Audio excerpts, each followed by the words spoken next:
There's a tree widely grown in Japan that releases volatile aromatic compounds from its wood and leaves that naturally deter mosquitoes.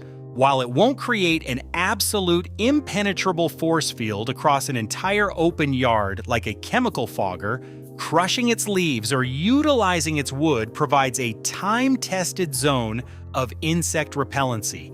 Japanese families have known this for 1,000 years. The insect repellent industry generates $6 billion a year. And at the end of this video, you will know which tree it is, how to grow it, and why no one ever told you it existed. Hi, I am Harry, and today on Garden Explained, we are going to walk through 1,000 years of evidence that the modern insect repellent industry would rather you never see. Visit any ancient Shinto shrine in Kagoshima Prefecture in southern Japan. Walk past the stone torii gate and into the temple grounds. The first thing you notice is the AIR. It smells sharp, almost sweet, like eucalyptus crossed with something far older. The second thing you notice takes longer. It is an absence. The parking lot outside the gate was thick with mosquitoes. Inside the grove, there are none. No mosquitoes, no gnats, no flies circling your face. Visitors assume it is the incense burning inside the shrine hall. It is not the incense. Look up. The canopy above you belongs to trees older than most nations. Their trunks are enormous. Some are hollow with age, some are wide enough for a person to stand inside. The bark is rough and deeply furrowed. The leaves are glossy, dark green, and waxy. Tear one between your fingers and a sharp medicinal scent floods the air immediately. That scent is the answer. These trees have been releasing volatile compounds into the surrounding atmosphere since the day they were planted. Some of them have been doing this for 1,000 years without stopping. The oldest specimen in Japan stands in Kagoshima. It is estimated at over 3,000 years old. It is designated a national monument, and it has been repelling insects since before the Roman Empire existed. In Japan, they call this tree kusunoki. In China, they call it jang. Across Southeast Asia, from Vietnam to Indonesia, they call it copper. In India, traditional households have placed small blocks of its wood inside grain storage containers for centuries to keep rice beetles and pantry moths away from the food supply. Over 1 billion people across Asia live in proximity to this tree and understand exactly what it does. In the Western world, most people have never heard any of these names. This tree has no single identity in English. It has half a dozen different labels scattered across botanical references and forestry databases. None of them ever entered popular vocabulary. When a tree has no consistent name in the language that dominates global commerce, it has no consistent presence in stores and search engines or in public awareness. The fragmentation was not deliberate, but the result was erasure. The ancient record tells a different story. In 1578, the Chinese physician Li Shizhen completed the Benkao Gangmu. It is one of the most comprehensive medical encyclopedias in human history, nearly 2,000 entries, decades of research. The text documented this tree's properties in extraordinary detail: insect repellent, topical medicine, wood preservative, respiratory treatment. This knowledge was not new even at that time. Tang Dynasty records from the 7th century already described trade routes for products extracted from this tree, connecting the ports of southern China to markets across the Indian Ocean. In Japan during the Edo period, from 1603 to 1868, kusunoki cultivation was standard practice in farming communities. Families did not plant this tree for beauty. They planted it near the home for insect control. Crushed leaves were tucked into bedding at night. Wood shavings were packed into storage chests and wardrobes. Entire granaries were lined with planks of kusunoki lumber to prevent beetle infestations in stored rice. The tree served 3 purposes at once: shade over the house, protection from insects, medicine in the family cabinet, before window screens, before chemical sprays, before plug-in vaporizers on the nightstand. The tree was the entire system. The strongest evidence is in what the Japanese built with it. Kusunoki was the preferred wood for warships during the medieval period, not because it was the hardest timber available, not because it was the lightest to transport, because shipworms would not touch it. Marine insects avoided it completely. Wood-boring beetles that destroyed oak and cedar vessels within a matter of years could not penetrate Kusunoki planks. The same wood was used to construct aristocratic storage chests. Silk kimono placed inside these chests remained completely free of moth damage for decades. No chemical was applied, no coating was added. The wood itself, releasing its compounds steadily into the enclosed air, did the work without anyone needing to do anything at all. By the late 1800s, the value of this tree had become impossible to ignore on the world stage. The product extracted from its wood and the leaves through steam distillation was called camphor. That is the name the Western world would come to know, if it knew anything at all. Natural camphor was one of the most valuable commodities on Earth. Taiwan, then under Japanese colonial administration, produced roughly 75% of the global supply. The Japanese government treated this resource the way modern governments treat petroleum. In 1899, they established a full state monopoly called the Taiwan Camphor Bureau. Camphor forests were guarded by armed patrols. Export was tightly controlled.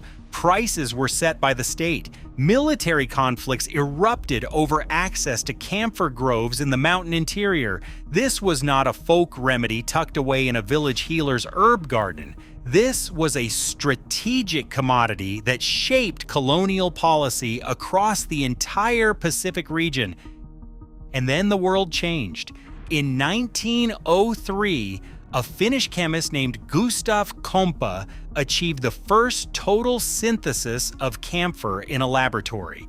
For the first time in human history, the compound could be manufactured without the tree.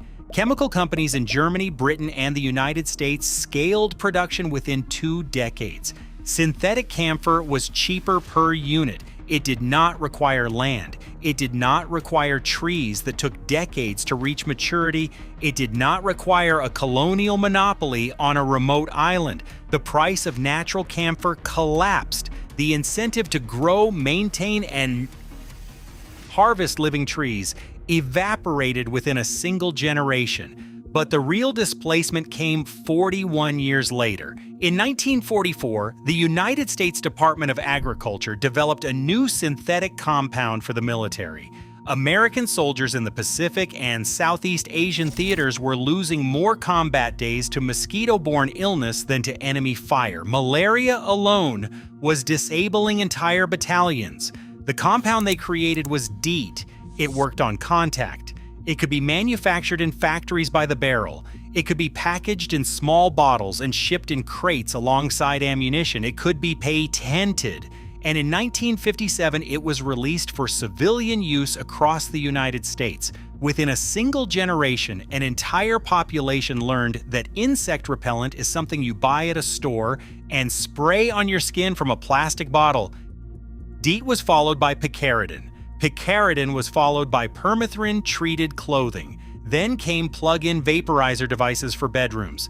Then citronella candles in decorative glass jars for patio tables. Then wearable repellent bracelets sold in blister packs. Then ultrasonic electronic gadgets that claimed to drive mosquitoes away with sound frequencies. Every new product opened a new revenue stream. Every new formulation generated a new patent application.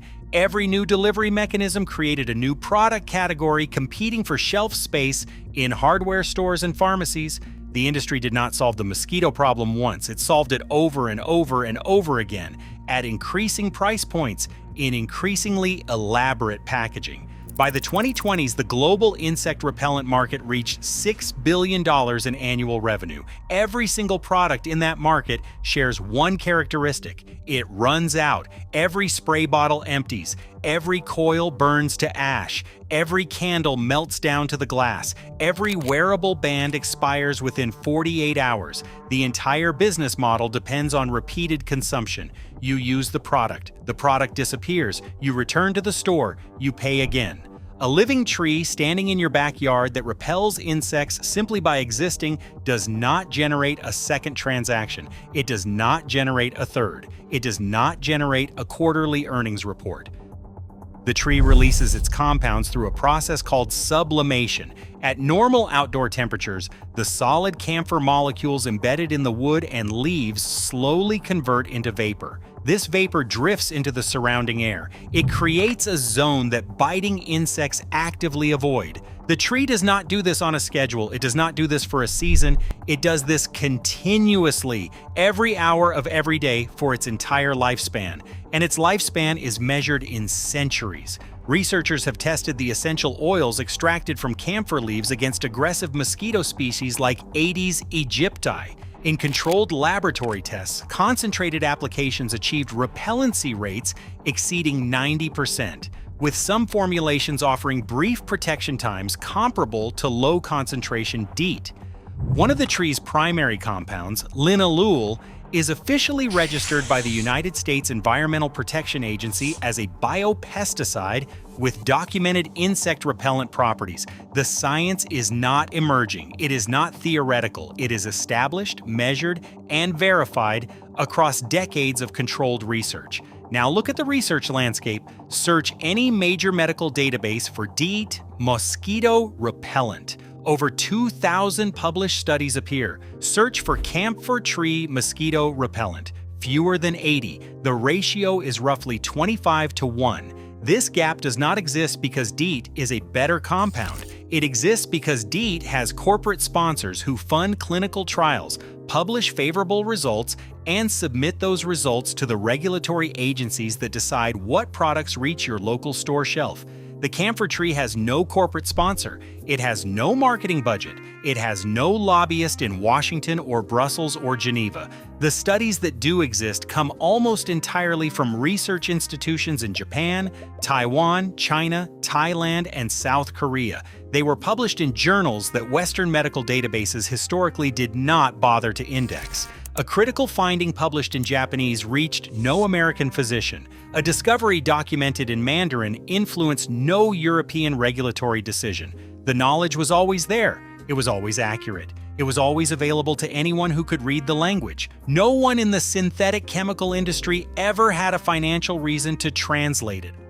A camphor tree lives for centuries. Some specimens in Japan have exceeded 1,000 years. Some approach 3,000. Plant a single tree in your yard and it will repel insects from your property for the rest of your life.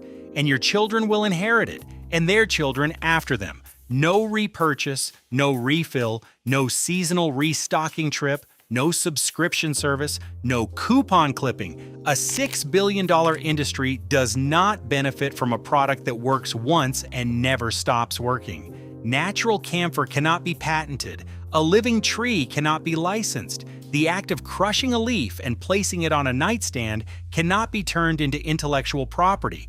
Distilling essential oil from branches you pruned in your own backyard cannot be regulated, taxed, or controlled by any corporation on Earth.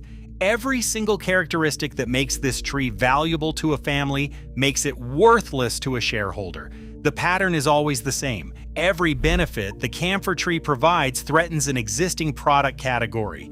Mosquito sprays, moth repellent pellets, termite chemical treatments, flea and tick collars, grain fumigation services. Each category represents billions of dollars in annual global revenue. Each category could be partially or fully replaced by a single tree that costs nothing after the day it goes into the ground.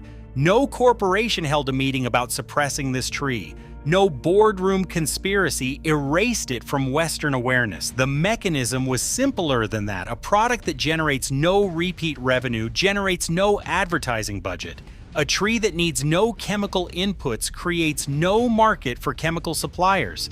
A solution that lasts 1,000 years does not improve quarterly earnings. The system that promotes profitable products simply had no reason to mention the permanent one. 3 generations of Western families grew up buying insect repellent in plastic bottles under fluorescent lights, not because someone deliberately hid the tree, because nobody profited from telling them it was there. The camphor tree grows in USDA hardiness zones 9 through 11. In warm climates across the southern United States, Australia, and the Mediterranean, it thrives outdoors as a full shade tree. It reaches 15 meters or taller within a couple of decades. In cooler climates, it grows well in large containers and can be brought indoors for winter. It tolerates poor soil. It tolerates drought once established. It tolerates years of neglect. It grows fast. It demands almost nothing in return. Harvest leaves at any time during the growing season. Crush a handful between your palms and set them on a patio table, a windowsill, or a nightstand beside your pillow. The volatile compounds release immediately into the surrounding air. Mosquitoes vacate the area. Dry the leaves and stitch them into small fabric sachets. Place those sachets in dresser drawers, coat closets, and storage bins. This is the original moth repellent. It worked for 1,000 years before the chemical industry invented the synthetic white pellet and sold it back to you in a cardboard box. For concentrated use, the leaves and small branches can be steam distilled with basic equipment costing less than $100. The resulting essential oil can be diluted in a carrier oil and applied to exposed skin. It can be added to a room diffuser. It can be mixed with water in a simple spray bottle. One seasonal harvest from a single mature tree produces enough essential oil for a family for an entire year. No industrial facility, no cold chain shipping, no plastic packaging destined for a landfill. One safety note: concentrated camphor oil is not meant for ingestion and should be stored away from young children. Diluted preparations and everyday proximity to the wood and leaves carry no documented risk. This is not a hazardous material. It is a compound that over 1 billion people across Asia have lived alongside safely for longer than most Western nations have existed. In parts of the southeastern United States, the camphor tree is classified as a problematic invasive species because it spreads aggressively and can disrupt local ecosystems. Homeowners in these regions should avoid planting it in the ground and opt for contained patio pots instead. The tree has been standing in Japanese shrine groves for 1,000 years. It never needed a marketing department. It never needed a patent filing. It never needed a label listing 17 inactive ingredients on the back of a plastic bottle. It released its compounds into the air every single day and every single night. The insects left. The wood endured. The families slept through summer without a single bite. For 1,000 years, nobody needed to buy anything. The tree was enough.